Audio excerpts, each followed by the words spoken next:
자, B번해 가지고 피해자 피해품이 나와요. 일단 원칙은 공소제기 효력에 영향이 없습니다. 다시 말하면 공소제기할 때 일시나 장소나 방법이나 목적물 등으로 범죄 사실이 특정되면 그만이고요. 피해자가 특정되거나 피해품이 특정될 필요가 없는 거죠.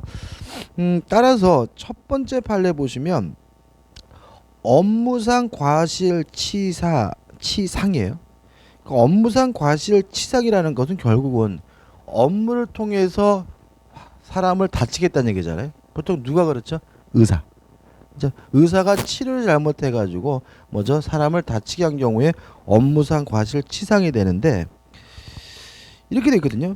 피해자에 대한 치료 기간이 미상.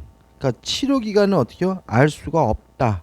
이렇게 되어 있단 말이죠. 근데 다른 것들은 다 되어 있어요. 나와 있는 것처럼 뭐 일시, 장복, 장소, 방법 이런 게 명시되어 있다면 이것은 뭐죠? 공소 사실이 특정된 것이기 때문에 공소제기가 적법하다는 판례고요. 그 다음에 두 번째 판례는 폭행입니다. 폭행. 자, 일단 이런 거거든요. 지금 폭행으로 인해 가지고 피해자가 여러 명이에요. 그러면 각 피해자별로 어떤 폭행을 당했는지 사실이 뭐야 돼요? 특정돼야 되고 그것이 기재돼야 된다는 거죠.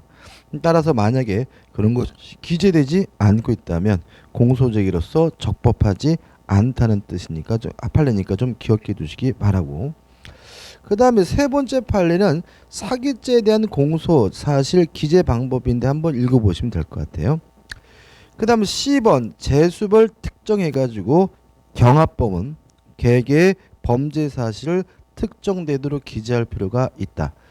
우리가 그 경합범이 실체적 경합범이 있고요.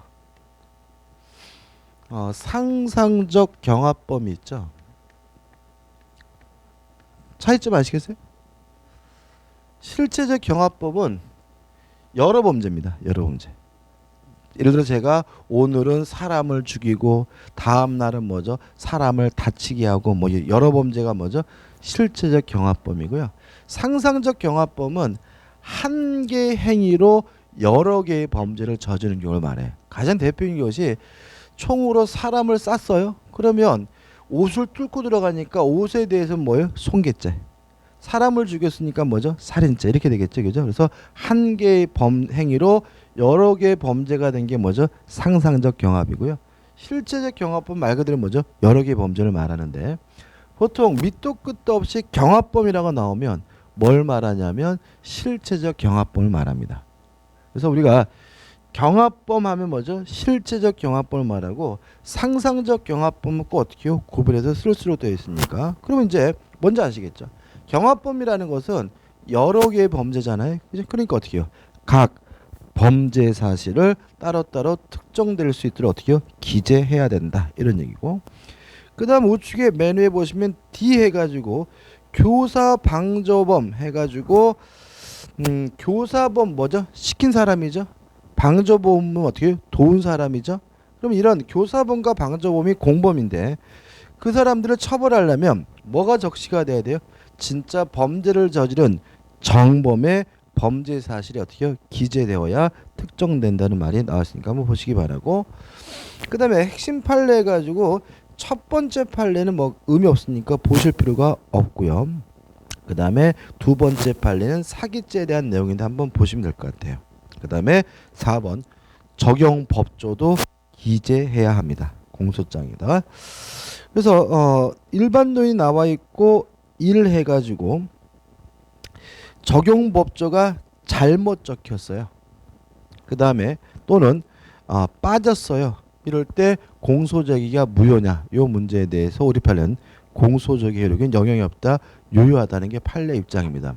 다시 말하면 이 적용 법조라는 것이 결국은 판사가 꼭 그것에 따라야 되는 건 아니잖아요. 그죠?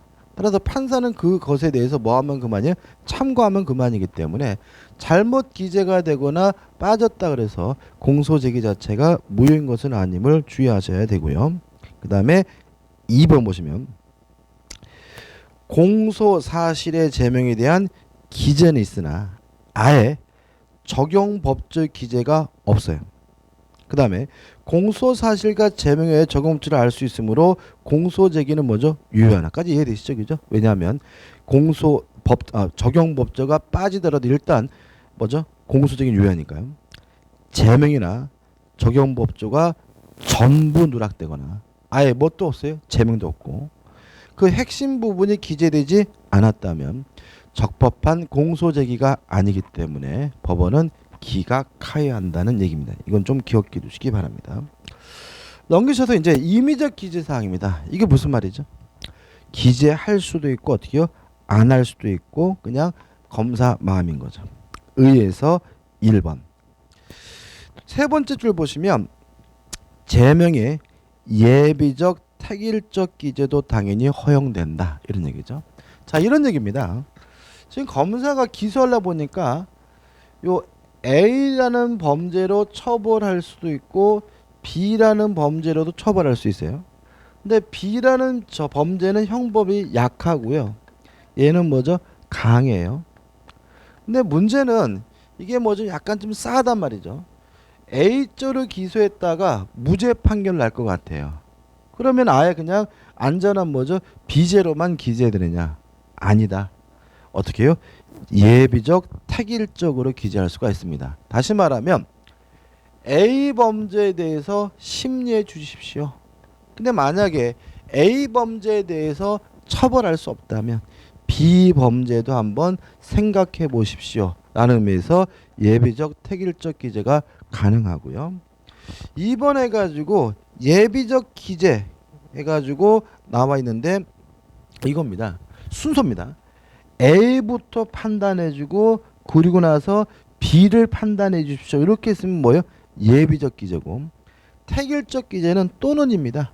둘 중에 아무거나 선택해서 판단해 주십시오. 이게 뭐예요? 택일적 기재가 되는 거죠. 이해되시죠? 그죠? 그죠? 다시 말하면 검사가 만약에 공소를 제기하면서 A를 죄를 심리해주고 그게 안 되면 B로 해주십시오. 그럼 뭐예요? 예비적 기재가 되는 거고 그것도 없이 그냥 둘 중에 하나를 선택해서 처벌해 주십시오. 그럼 뭐예요? 택일적 기재가 되는 거고요. 뭐 개념이고 물론 예비적 기재도 가능하고 택일적 기재도 가능하다 정도 기억해 두시면 돼요. 근데 문제는 뭐냐면 이 해가지고 예비적 택일적 기재의 허용 범위 이렇게 나와 있는 거죠. 소극설 그 다음에 적극설이 나오는데 이게 만약에 무제한으로 허용이 된다면 검사가 뭐 할 수 있어요? 대충 수사할 수 있는 거죠. 그죠? 다시 말하면 예를 들어 지금 뭐가 문제냐면 강간이 문제예요.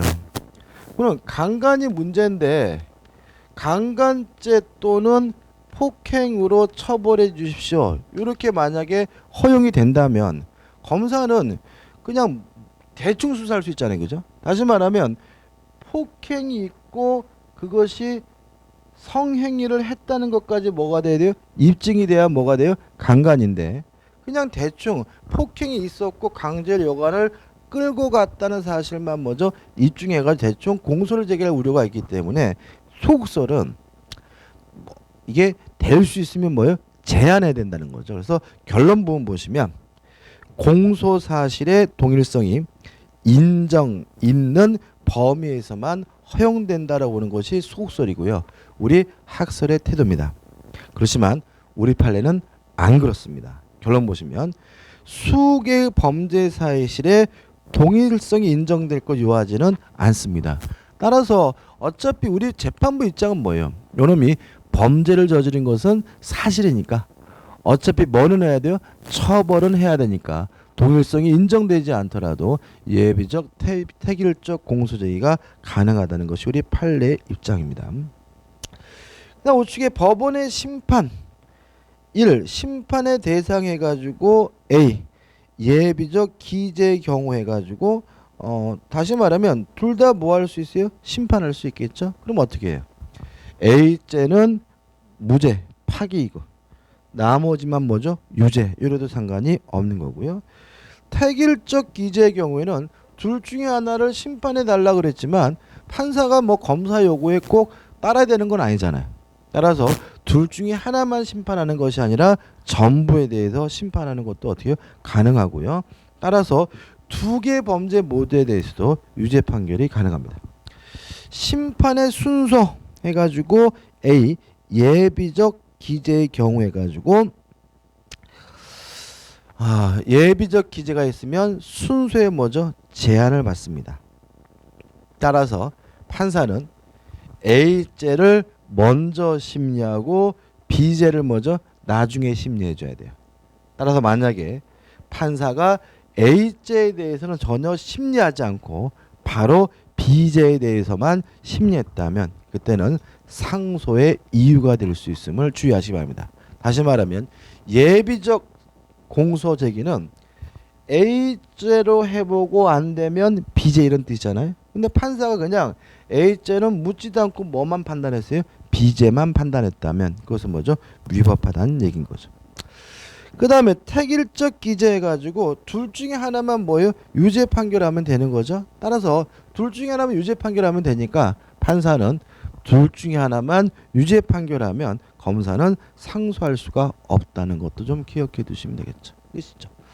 그 다음에 넘겨보시면 이제 공소장 1번 주의를 말합니다. 왠지 1번 하면은 왠지 쪽발이가 떠올라가지고 기분이 나쁘죠, 그죠? 차라리 저는 그냥 한장주의 이러면 좋을 것 같은데 다시 말하면 공소장은 될 수 있으면 어떻게 단순한 게 좋기 때문에 한 장으로 작성해야 된다는 것이 공소장 1번주의를 말하는데 이론적 근거 보시면 1. 예단 배제 원칙. 왜요? 공소장에다가 막 증거 사실을 첨부하게 되면 판사가 예단을 갖기 때문에 그것을 배제하기 위해서 인정되는 거다.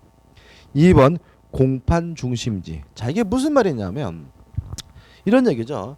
만약에 공소를 제기할 때 판사가 공소장 외에도 잔뜩 두꺼운 뭐예요? 뭐 수사 과정 뭐 증거 다 한꺼번에 들어오면 판사는 굳이 공판을 열 필요가 없죠. 혼자 앉아서 뭐예요? 서류를 검토해 가지고도 뭐 할 수 있어요? 판결을 내릴 수가 있잖아요. 그럼 결과적으로 판사는 결국 공판을 열어 가지고 원고 피고 검사와 변호사가 싸우는 것을 뭐 할 필요 없어요? 볼 필요가 없다는 문제성이 생기기 때문에 그러면 안 된다. 따라서 재판은 무엇을 중심으로 운영이 돼야 돼요? 공판을 중심으로 운영돼야 되니까 공소장은 한 장만 줘야 된다. 그 다음에 3번 당사자주의. 자, 이런 문제입니다. 공소장은 누가 제출하는 거죠? 검사가 제출하는 거죠.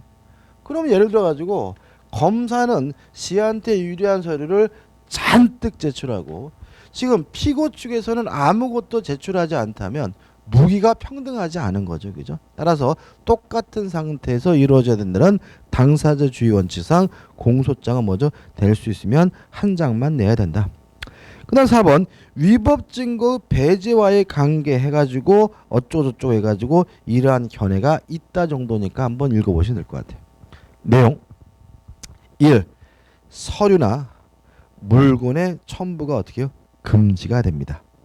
다시 말하면 공소장 한 장만 내야 되고 뭐 증거를 뒷받침할 수 혐의를 뒷받침할 수 있는 서류 물건 첨부할 수가 없고요. 다만 예외는 아까 있죠. 예외 가지고 변호인 선임서 그다음에 구속영장 기타 구속 관련 서류는 뭐 할 수 있습니까? 첨부할 수가 있다는 거 기억해 두셔야 되겠죠. 그다음에 2번 내용 인용 금지 해가지고 나와 있는데 형사소송 규칙은 첨부뿐만 아니라 무엇도요?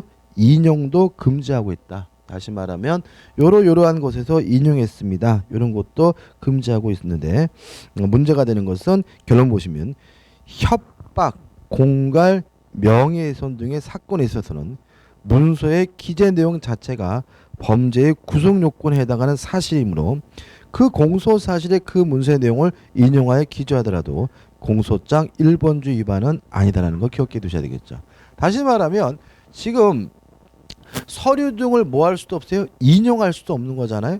근데 문제는 서류를 이용해 가지고 협박을 했어요. 공갈을 했어요. 명예훼손했다면 당연히 공소 사실을 뭐 하기 위해서요? 특정하기 위해서 그 사람들이 사용한 서류를 뭐 할 수밖에 없어요? 인용할 수밖에 없는 거고요. 그때는 공소장 1번주에 반하지 않는다는 거 기억해 두시기 바랍니다. 그 다음에 여사 기재 금지가 나와 있는데 이게 뭐냐면 쓸데없는 거 적지 말라는 거죠. 쓸데없는 거. 그죠? 예를 들어 가지고 제가 대학에서 강의를 해보면 제일 이제 답답한 친구들이 이렇게 중간고사 볼 때 그냥 아싸라하게 뭐 100줄을 내든지 그죠? 내든지 아니면 죄송합니다 이 정도까지는 제가 좋아. 근데 괜히 거기다가 뭐 교수님 사랑합니다 뭐 배불뜨기지만 참 귀엽네요 어쩌고저쩌고 해가지고 막 하트 막 뻥뻥 그리고 막 이래 놓으면은 그냥 막 뭐라 그러죠? 막 짜증이 짜증이 확 밀려와요. 쓸데없는 거 뭐요? 적지 말라는 얘기입니다. 이게 뭐예요? 여사 기재 금지입니다. 그죠? 쓸데없는 거. 그 제가 이제 저도 이제 기억나는 게 이제 그 제가 대학 다닐 때 이제 뭘 했냐면 4학년 때네요. 독법 원강이라는 강의를 했어요. 독법 원강. 독법 원강이 뭐냐면 독일법을 원어로 배우는 강의예요. 근데 생각을 해보세요. 영국 영어로 된 법도 원어로 배우는 게 힘든데 독일법을 원어로 배운다는 게 이게 상상할 수가 없는 일이잖아요. 그죠? 상상할 수도 없어요. 솔직히. 그러니까 강의가 제대로 진행되질 않아. 진행되질 않고 막 이제 뭐라 그럴까요? 그냥 막 이게 또 이게 뭐냐면 전공 필수여가지고 이거를 어떻게 하든지 뭐 해야 되냐면 이거를 극복해야 돼요. 극복해야 돼.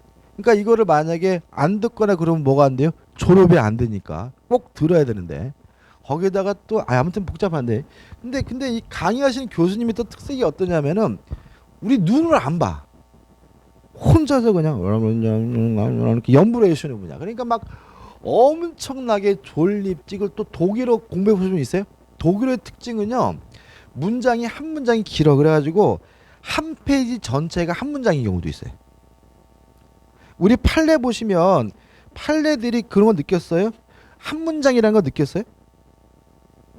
예를 들어 가지고 우리가 252페이지 보시면 판례가 길든 짧든 다 뭐냐면 한 문장이에요.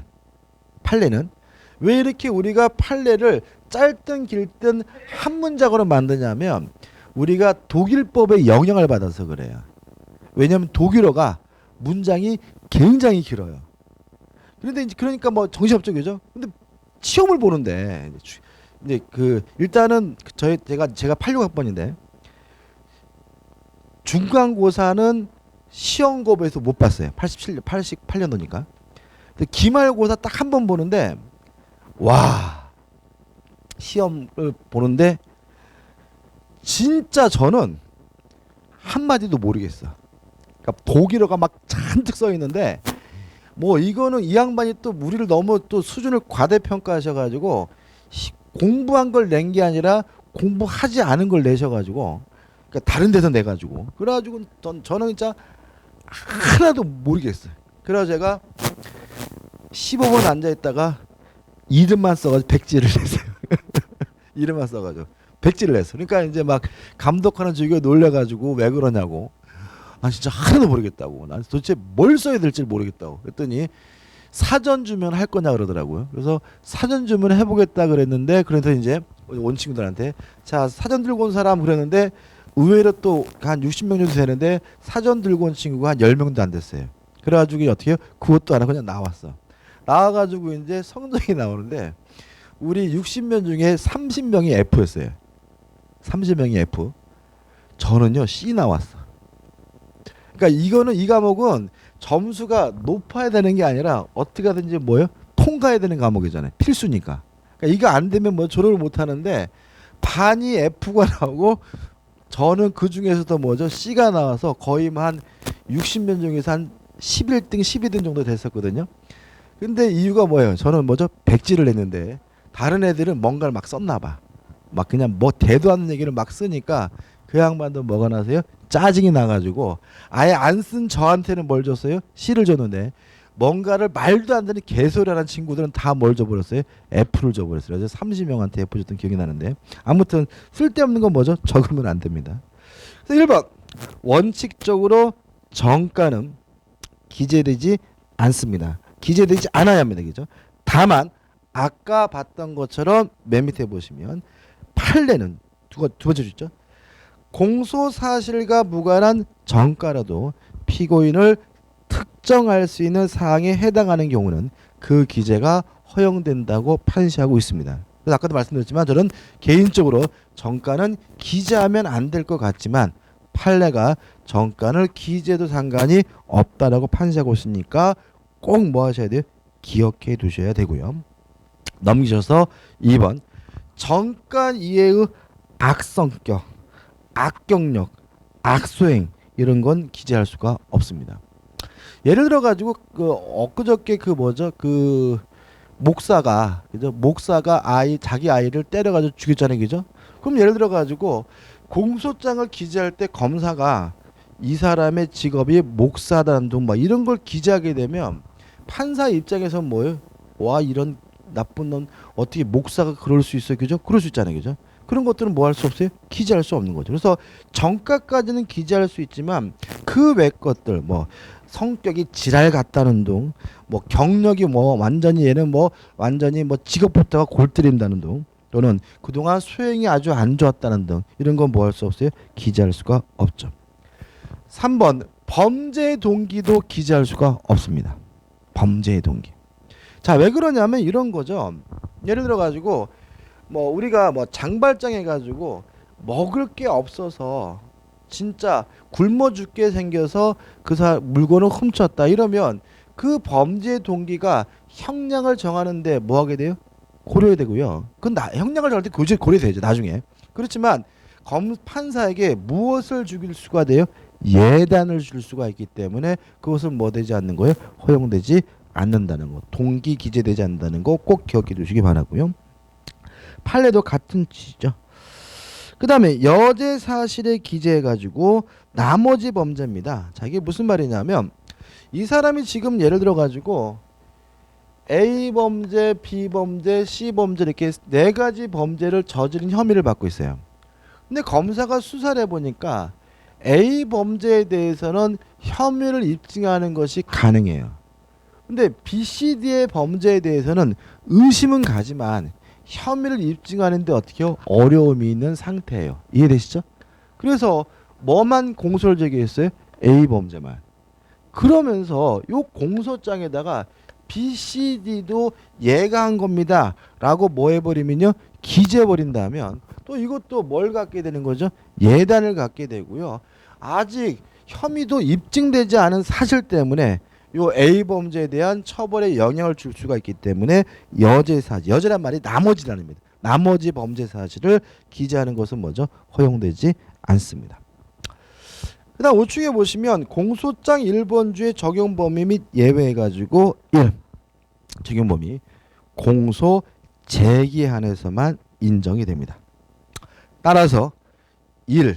예외 1번 약식 절차 약식 명령을 청구할 때는 공소장 1번주의가 적용되지 않습니다. 오히려 서류 다 보냅니다. 자, 이런 얘기거든요. 예를 들어 이번에 그 오승환인가 야구 선수 생각해 보시면 야구 선수가 지금 뭐였어요?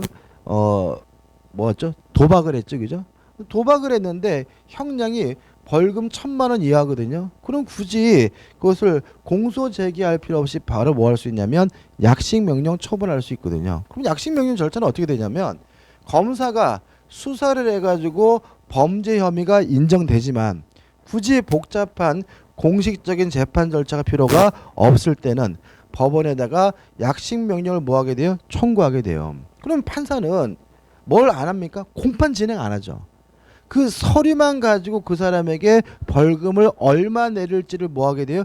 결정하게 되니까 약식 절차, 약식 명령을 청구할 때는 수사 기록이나 증거 목록까지 다 어떻게 해요? 다시 함께 제출해 줘야 되는 예외가 있는 거죠. 그죠? 그래가지고 이번에 보니까 검사가 법원에다가 약식 명령 청구할 때는 벌금 700만 원 청구했는데 판사는 얼마 내렸죠? 1,000만 원 내렸죠, 그죠? 근데 아마 판사 생각에는 더 때리고 싶었을 것 같아요. 근데 문제는 법정이 뭐예요? 1,000만 원 이하의 벌금이었기 때문에 더 이상 때릴 수가 없어서 얼마를 때린 거죠? 1,000만 원만 때린 거죠. 아무튼 약식 절차에서 뭐죠? 적용되지 않습니다. 그다음 박스 밑에 2번 즉결 심판 절차에서도 뭐죠? 적용되지 않습니다. 왜 그러냐면 즉결 심판도 왜 하는 거죠? 경미한 범죄에 대해서 신속하게 종결시키려고 하는 것이 뭐예요? 즉결 재판이니까 빨리 하기 위해서 공소장 1번주의가 적용되지 않는다는 거 기억해 두시면 되겠죠. 그 다음 넘겨보시면 공소장 1번주 위반의 효과. 공소제기가 무효입니다. 따라서 법원은 공소 기각 판결을 내리고요. 만약에 피고인이 구속돼 있다면 석방을 해줘야 합니다. 그 다음 하단에 보시면 5번 해가지고 공판기일 전에 증거 제출해가지고 나와 있는데 내용이 간단하다시피 그렇게 중요한 건 아닙니다. 끝이에요. 엊그저께 또 뭐죠? 이경실 씨 남편인가요? 그죠? 이경실 씨 남편이 뭐죠? 성추행했다 그래서 뭐죠? 법정 구속됐죠. 징역 실형 선고받고. 그 이경실 씨 그 전 남편을 제가 좀 알아요. 옛날에 그 뭐냐면 그 양반이 제가 옛날에 회사 다닐 때 그 같은 회사는 아니었고 축구 동호회 가지고 축구를 했는데 골키퍼를 전 남편이 참 잘했던 기억이 나서 그러니까 이렇게 뭐죠? 이렇게 친한 건 아니지만 아는 사람의 와이프니까 그래도 관심 있게 봤는데 또 이혼하고 또 재혼했는데 또 재혼한 놈이 또 뭐죠? 참 보면 이게 여자든 남자든 뭐죠? 남편이나 와이프 잘 만나기죠. 이번에 또 누구의 그 삼성그룹 그 사위 그 뭐죠? 이번에 이렇게 기억이 안 나. 삼성그룹 그 뭐죠? 이건희 회장 딸 있잖아요. 딸 남편 그죠? 남편이 뭐죠? 그 뭐지 여자 이름이 이부진 그죠? 이부진 그 부회장인가요? 지금 상무인가? 뭐 이혼 소송 하잖아요, 그죠? 오늘 뉴스 보면 골 때리더라고. 와 어떠냐면은 남편이 어떤 대우를 그러니까 남편하고 남편 식구들 어떤 대우를 받았냐면 아이가 10살 될 때까지 시댁 식구는 아이를 한 번도 못 봤대요. 그러니까 할머니하고 할아버지하고 가족들이 아예 애를 못 봤대. 어떤 상황인지 아시겠지, 그죠? 그러니까 다시 말하면 남편이 그러니까 자기 아들이 지금 뭐예요?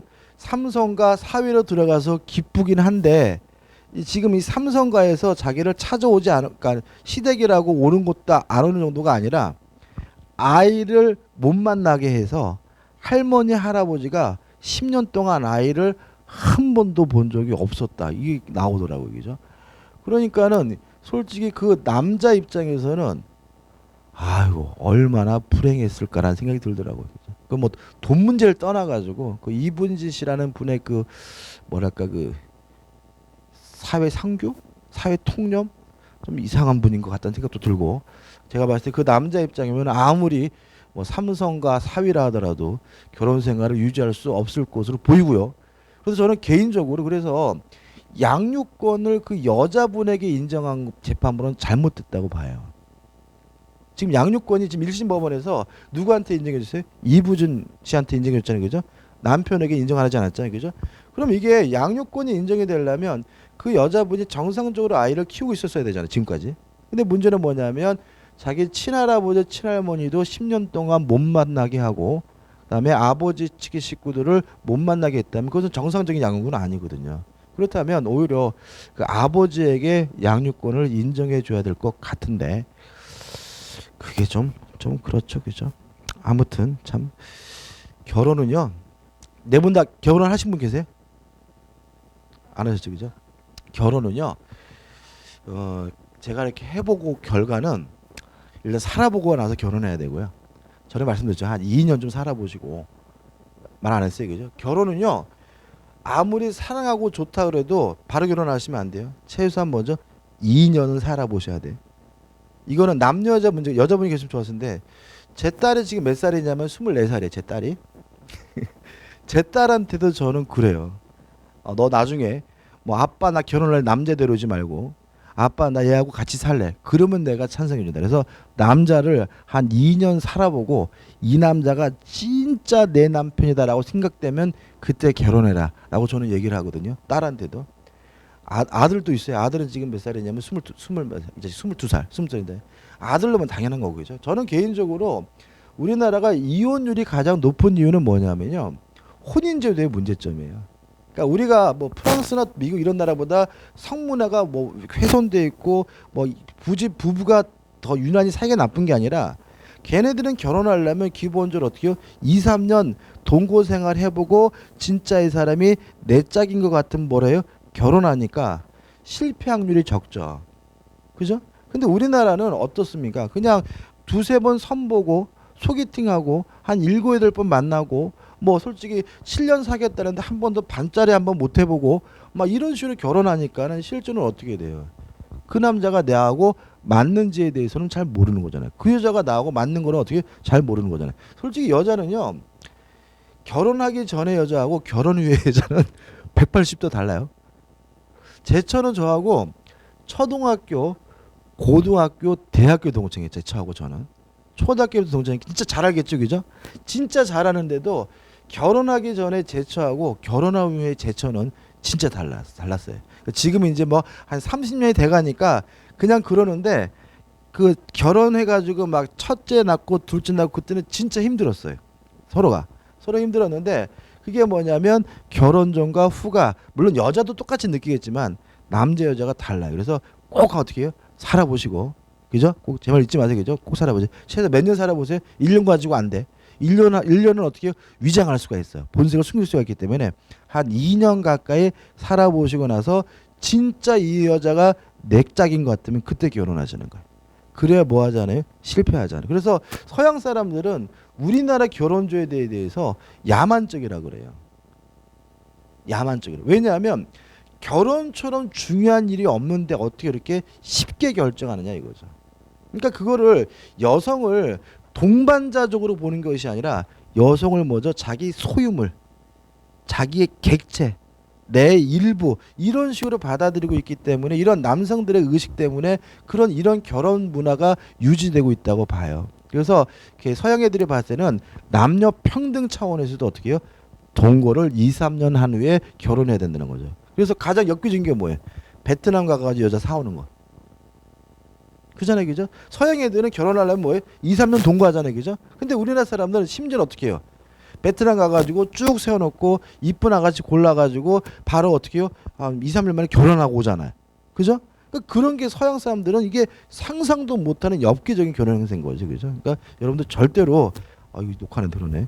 바로 결혼하지 마시고 한 2년 동거하시고 여자분도 마찬가지고 그죠? 여자분도 마찬가지고 동거하시고 꼭 결정하시기 바랍니다. 가장 바람직한 사람이 누구죠? 지금 프랑스 대통령이잖아요. 프랑스 대통령은 지금 와이프 없죠? 아시죠? 프랑스 대통령은 대통령 당선이 돼서 들어올 때 누구하고 왔냐면 여자친구하고 같이 들어왔어요. 대통령궁에.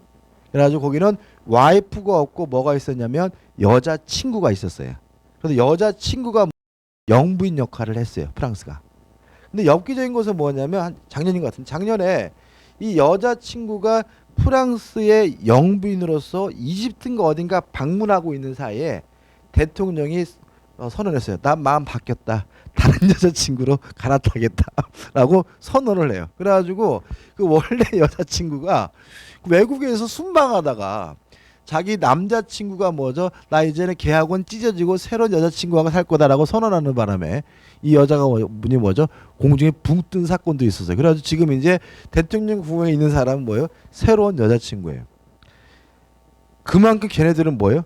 결혼에 뭐예요? 신중한 거예요.